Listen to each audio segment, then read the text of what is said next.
Comme vous l'avez vu si vous avez vu le film Venom Let There Be Carnage.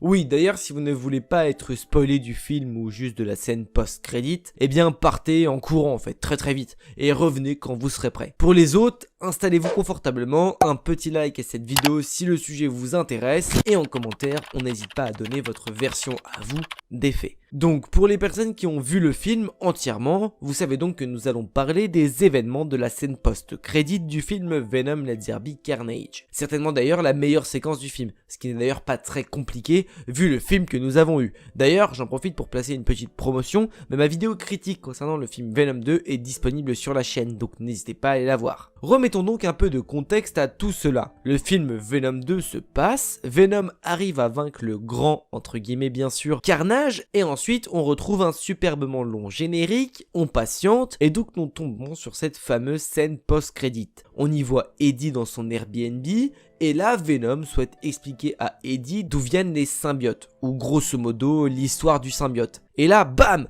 Un événement se passe, au départ on comprend pas vraiment ce qui se passe, une sorte d'onde bizarre qui modifie le lieu où est Eddie Brock. Ensuite on peut constater que la télé a changé de programme, et en y mettant un regard un peu plus appuyé, on peut y voir un homme chauve, ou avec très peu de cheveux sur le caillou. En tant qu'inspecteur que nous nous sommes dit: oh mais tiens, ne serait-ce pas Dwayne Johnson? Eh bien non, c'était finalement J. Jonah Jameson. Ah oui, Jamy! C'était JJJ. Mais la surprise n'est pas finie, puisque juste quelques instants après, le prénom du plus grand héros de l'univers, Peter Parker, est évoqué, et nous voyons sur l'image le visage de notre Spider-Man adoré. Bon, on comprend donc que grâce à cette scène, Venom, donc l'univers du Sonyverse, et le MCU sont désormais liés. C'est pas trop tôt. Donc juste ça, c'est dingue. Maintenant, passons un petit peu au pourquoi du comment. Parce que sans explication, nous pourrions nous dire: ah mais trop bizarre, qu'est-ce qui s'est réellement passé? Eh bien pour comprendre correctement,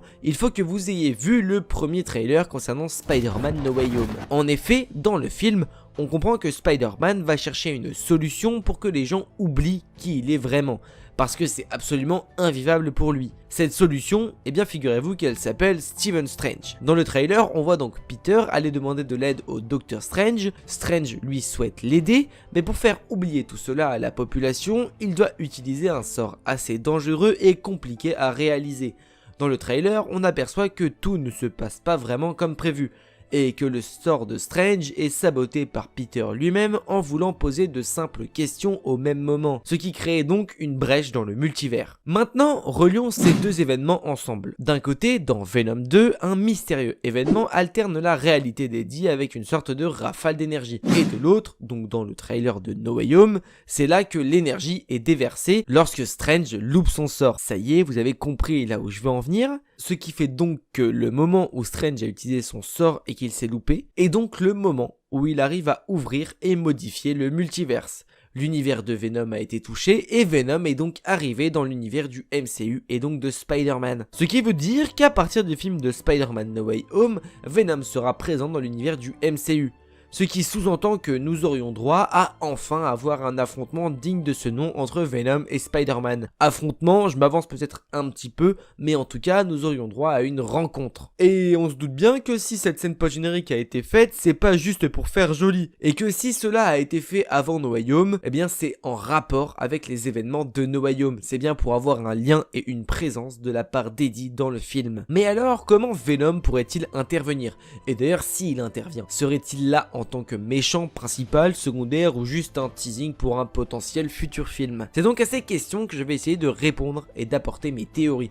Car oui, désormais, Venom et Spider-Man, c'est sûr et certain, nous les verrons ensemble à un moment donné. Tout d'abord, évoquons la question de la durée d'apparition. Selon moi, Venom sera présent dans Spider-Man No Way Home, mais pas avec une grande importance. Je pense qu'il sera là plus pour teaser un futur Spider-Man 4 ou même un futur Venom 3, où les deux auront un réel lien. Je ne pense pas que No Way Home soit le film idéal pour entretenir une dualité entre les deux personnages. Tout d'abord parce que Spider-Man va déjà devoir affronter pas mal d'ennemis, et parce que selon moi, étant donné que le personnage de Venom est vachement principal dans l'univers de Sony, les deux se rencontreront dans un contexte rien que pour eux, pour pouvoir vraiment développer un potentiel affrontement, un peu comme avec Venom et Carnage dans le film. Pour être plus clair, selon moi, ce duel Spider-Man mériterait vraiment un film entier pour exploiter le plein potentiel de ce duo, alors qu'avec No Way Home, il y a déjà beaucoup trop de choses à développer pour rajouter un personnage tout de même vachement important.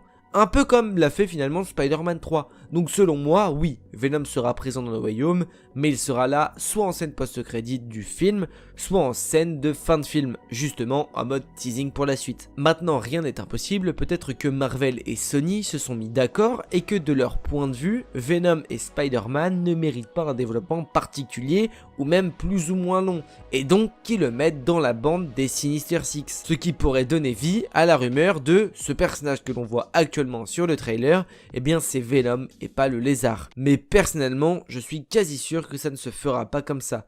Après, soyons prudents, surtout en ce qui concerne le personnage de Venom, on n'est pas à l'abri d'une nouvelle déception. Personnellement, là où je le verrais le mieux serait dans une des scènes post-crédit du film. Dans une prochaine vidéo d'ailleurs qui arrive très bientôt, je vous ferai part d'une théorie qui expliquerait pourquoi, selon moi, Venom deviendra enfin le Venom que l'on attend vraiment, et pourquoi il aurait envie de tuer Spider-Man comme on le voit dans la scène post-crédit. Donc si jamais vous ne voulez pas louper cette vidéo, n'hésitez pas à vous abonner et à activer la cloche. Maintenant que j'y pense, depuis quelques jours, nous avons certaines rumeurs qui disent que la seconde bande-annonce de Spider-Man No Way Home devrait arriver d'ici quelques jours, et plus précisément fin octobre. Si Sony a attendu aussi longtemps pour lâcher la première bande-annonce, c'était peut-être pour une raison bien particulière. Mais à ce moment-là, nous n'avions pas les outils pour expliquer le pourquoi. Eh bien, peut-être que finalement, aujourd'hui, si la première bande-annonce a mis autant de temps à venir, c'est peut-être parce que le film Venom 2 n'a cessé d'être repoussé et que finalement, le film Spider-Man No Way Home et Venom 2 étaient vraiment liés. Suivant quand la première bande-annonce sortait, la deuxième aurait dû sortir après un certain temps ou une durée prédéfinie. Peut-être que justement le but de Sony était de mettre la première bande-annonce de Spider-Man avant la sortie de Venom 2 et de mettre donc la seconde bande-annonce après le deuxième film pour que, pourquoi pas, Venom apparaisse dans la deuxième bande-annonce. Mine de rien, ça expliquerait pas mal de petites choses. Il y a quelques heures, The Hollywood Reporter a balancé un extrait d'une interview qu'ils avaient fait avec le grand patron du MCU, Kevin Feige. Dans cette interview justement, Kevin parle de la scène post-crédit de Venom 2. Il y avait beaucoup de coordination entre Sony et Marvel, l'équipe du film Venom et l'équipe du film de Spider-Man No Way Home. Nous avons tous travaillé ensemble sur cette scène, ce qui veut bien donc dire que ce n'est que le début de ce duo et que Venom apparaîtra bel et bien en Spider-Man No Way Home. Mais cela veut aussi vouloir dire que non seulement Venom fera partie du MCU, mais aussi que le Sonyverse est un peu reniflé par le plus BG des patrons, Kevin Feige.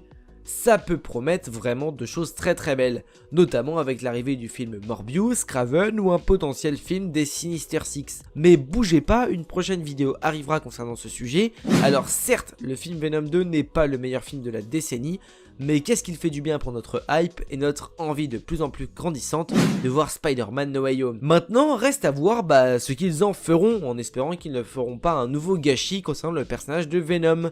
Bon, eh bien, je pense avoir fait relativement le tour du sujet. Si jamais la vidéo vous plaît, n'hésitez pas à la liker, la commenter et même à la partager. Si vous n'êtes pas encore abonné et que Spider-Man No Way Home vous chauffe terriblement, alors franchissez le pas et abonnez-vous à la chaîne, car beaucoup trop de vidéos arriveront à ce sujet, alors restez connectés. N'oubliez pas les amis, mais de grands pouvoirs impliquent de grandes responsabilités. Je vous fais des bisous, ciao.